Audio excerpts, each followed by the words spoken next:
Well, I know it's a huge debate, and I've been standing back watching. Obviously, I'm a huge Kyle Larson fan. Love what he does in a sprint car. I watched him run his first dirt late model races, and he's had success there. Now going to Indy, I was super excited about him going to Indy, and I'm really excited he's getting the opportunity to go back. Very appreciative of that.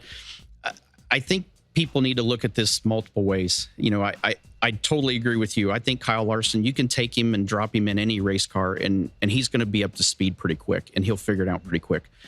But I also remember taking Juan Montoya to Eldora Speedway, putting him in a dirt late model that he'd never even seen before. He'd never raced on dirt before.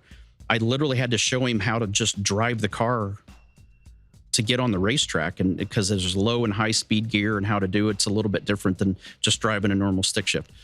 His third lap on the racetrack, he was third on the board. And it's like, here's a guy that had never seen anything like that. Could you take Max Verstappen? Could you bring him and set him in a cup car and him be competitive? I think you could. I don't know how long it would take him, but you could. Could you take him and bring him into a wing sprint car? I believe yes, mainly because I remember we did a deal with Gene Haas. We brought Kevin Magnussen, his F1 driver, brought him to a dirt track in North Carolina and put him in a 360 wing sprint car. And by the end of the night, he was within 0.2 of a second of me. And that was in 4 runs that he made. Wow. These guys I think all race car drivers, when you get to the pro level, and you and I have both seen it enough. I mean, there's drivers in the Cup Series that ultimately probably don't necessarily belong in the Cup Series because of their credentials. They've got there for different reasons and different ways.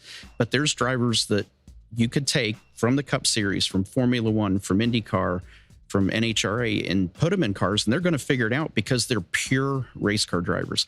That is what Kyle Larson is. It's so much fun to watch him in any kind of race car. I don't give a crap if it's a go-kart, the Cup car, the sprint car, the Indy car. I just like watching him drive a race car. He just polarizes people with what he can do behind the steering wheel. And you and I've been a part of motorsports for a long time. He's a guy that's a once in a lifetime type guy. It seems like every generation has that one guy that stands out above the rest, and Kyle's that guy.